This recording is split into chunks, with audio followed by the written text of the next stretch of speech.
Hello, Katden lovers and Katden followers. Is it true na ang project di umano ni Mr. Alden Day Charge at ni Miss Kathleen Bernardo ay malabo na raw di umanong matuloy? And for today's video is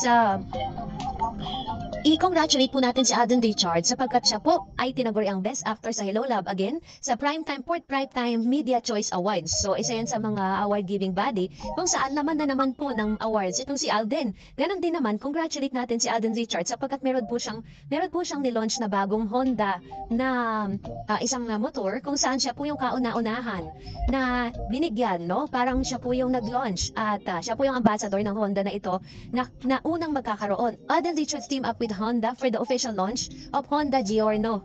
So medyo parang mamahaling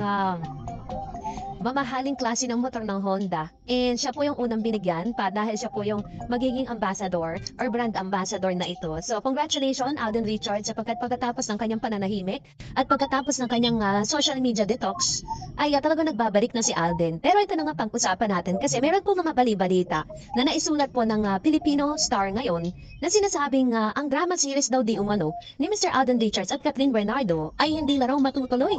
Wala na raw pag-asang matuloy. So naloka ako dito sa balitang ito. Pero nung chinek ko po yung laman ng balita, ito po yung nilalaman niya. Sabi niya, malabo na nga daw magtambal ulit sina Kathleen Bernardo at Alden Richards matapos ang massive success ng pelikulang Hello Love Again. Ang usap-usapan, wala na raw communication ang dating sweet-sweeta na magkatambal. Yan po ganito po sinulat nasa bagay lately nga ay walang sighting na magkasama sila. Ang huli raw ay nung nakiramay si Kathleen sa pagpanaw ng lolo ni Alden. Katatapos lang araw ng pagluluksa ni Alden sa pagpanaw ng kanyang lolo at 2 weeks ago, kaya wala ito sa social media. Sabi niya, drop everything, wala makapipigil sa akin kahit sino when it comes to family. If something goes wrong or something happens, kasi of course, we live in a very demanding world of show business, but iba kasi yung usapan, pang pamilya na. Ito po yung sinabi ni Mr. Alden Richards sa GMA News. Wala na kayang pag-asang matuloy ang minamanifest na drama series ng fans sa pwedeng collab ng ABS-CBN, ang GMA matapos ang dalawang pelikula nila. Isa nga si GMA Network Senior Vice President Annette Gozon Valdez sa pagpupush ng Katden series pagkatapos ng Hello Love Goodbye and Hello Love Again. Kung series dahil mas mahirap, sabing ganon, Again na ngayon ay highest grossing local movie of all time.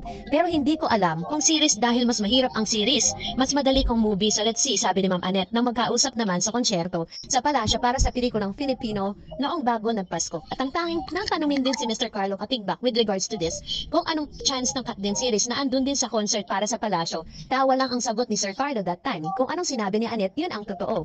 Pero totoo rin bang malabo naman talagang mataloy ang susunod na tambalan ng Katden dahil di umano. Ito po yung sinasabi nila. Hindi raw, ayaw na rin ng ibang executive dahil ang hirap di umano ng hatian sa kanilang kita. Dirain po ninyo, napakababaw po ng dahilan na sinasabi nila na kaya daw hindi matutuloy ito dahil hindi nga raw po mahirap daw nagkakaroon ng hatian sa kita. Ang pinaka point of view ko lang dito is that ang ABS-CBN at ang GMA, maganda po yung collaboration nila. According to Miss Annette Gozon and Mr. Carlo Katigbak, talagang naging yung friendship talaga nila na bond at talagang na-build nila for how many years dahil po sa pagkakaroon ng collaboration. And I don't think na nagkakaroon sila ng problema pagdating po sa hatian kasi wala naman pong prangkisang ABS-CBN Kung hindi po nila gagawa ng series or ng teleserye ang Katden, ano pipiliin mo? Makikihati ka dun po sa negosyo, sa kikitain ng negosyo, or none at all? Yun po yung pinaka point of view ko, diba? So bilang isang business-minded, bilang isang business owners, syempre, papayag ka na rin dun po sa kahit malitang kita, basta may kitang pumasok. Ganun po yung business. Kaya I don't think na yan po yung magiging dahilan para hindi matuloy yung serye or yung drama series na nire-request at sinasabi ni Atty. Annette Gozon sa interview niya noon kasi siya talaga yung nagpupush. Biruin po ninyo. Si Atty. Annette Gozon pa yung nagpupush para matuloy yung konsa, yung pinaka-serye na ito. Samantalang sila po ang meron pong prangkisa. Diba? So, ano ba naman ang ABS-CBN para tumanggi sa offer na yun? Kasi, kung tutuusin po, mas malaki kasi talaga ang kinikita ng mga network kapag po sa television tinanonood. Kasi po, sa mga social media lang napapanood like dito po sa Netflix, kapag po kayo ay wala po kayong account or wala kayong pambayad ng monthly para dun sa Netflix, hindi ka rin magkakaroon ng chance na makapanood dun. Pero, kung naman sa social media like YouTube and Facebook, malilit lang naman po ang bayad ng mga advertiser dyan. Mas kasi, may chances kasi na kapag nanonood ka sa mga social media, meron pong control ang mga manonood para i-skip yung ads. Ganun po yung ginagawa. Kaya hindi rin ganun kalaki ang kinikita ng mga network na yan na nagpapalabas ng kanilang mga content, no? So, mas malaki pa rin talaga sa television. Kasi sa television, buo mong papanoorin kahit ilang ads pa yan. Diba? Kahit pagdarin mo ng ads yan. Basta gusto ng tao, tinaabangan ng tao ang kanilang pinapanood. Hindi hindi mag-skip ng ads yan. So, talagang kung tutuusin, mas malaki pa rin ang kikitain ng ABS-CBN compare doon po sa content na nilalabas lang nila sa social media. At the same time, ito na rin po yung chance ng telebisyon, no, para po talagang mabuhay muli ang Free TV. Kasi unti-unti na po siyang nawawala.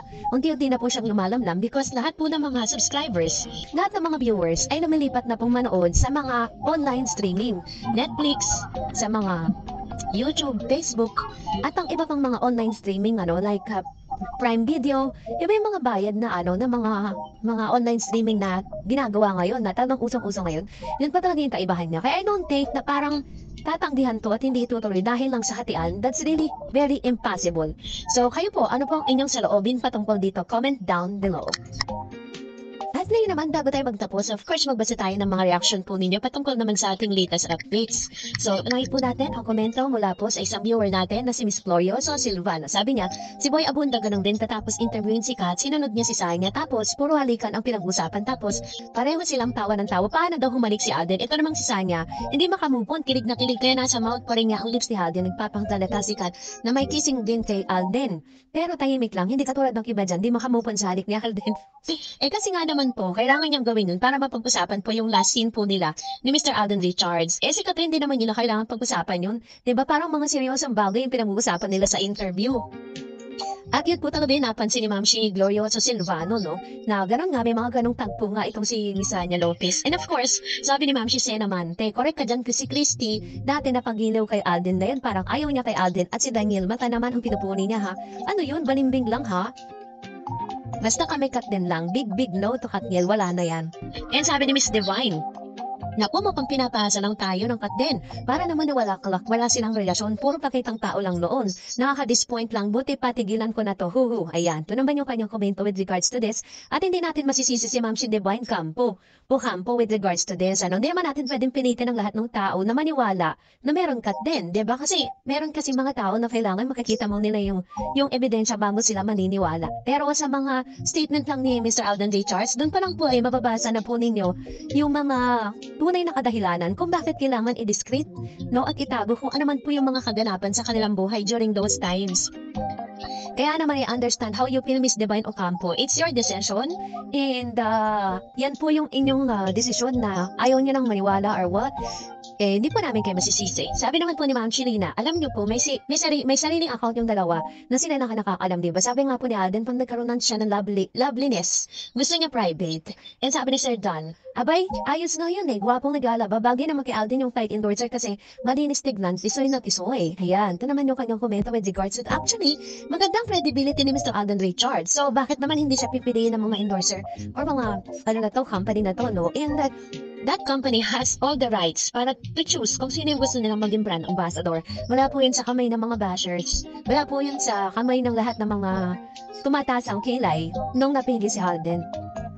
Another one, sabi ni Miss Beh Manangan, basta ako hashtag cut din, sirain man sila, alam nila ang tama at mali. Kaya gusto nila ang private, kaya excuse sa public. Kasi alam naman natin ang mga artista pag mayroong magbigay ng kanila ng pera para siraan ng mga nananahimik, gagawin ng mga ewan na vlogger yan para lang mapag-usapan sila. Basta magpahayag ka lang ng positive news, Miss Tarets, and I'm listening to you. Di man palagi mag-comment at react to you, di man palagi comment sa react dito. Ako'y napasubaybay sa inyo, basta hashtag cut din. Thank you so much, Ma'am si Beh Manangan. Salamat po, Salamat po sa mga silent supporters po natin.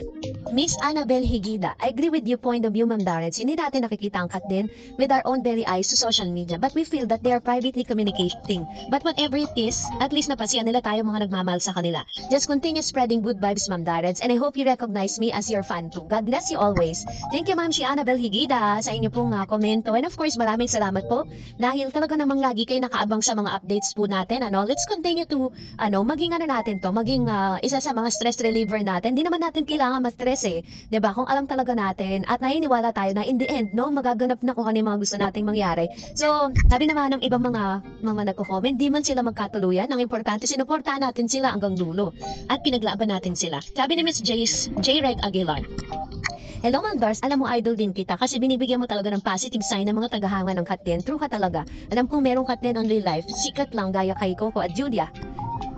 Advice siguro sa kanya ni best friend Julie na I love Cut 10 forever. Sabi ni Miss Glorioso Silvana, si Christy Perminon, pabor siya.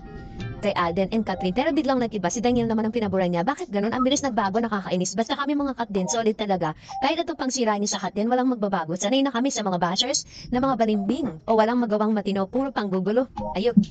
So ito naman yung kanyang komento with regards to this Kasi talaga namang very evident naman talaga na ang haba ng panahon, ang gaganda ng sinasabi ni Miss Christopher Min sa kat din. Tapos bigla-bigla, diba? Hindi natin alam, diba? So anyways, maraming salamat po sa inyong mga komento and that's it for today. For more videos and updates, please don't forget to like and subscribe. And please don't forget to follow my Facebook page, Star Edge TV. God bless everyone!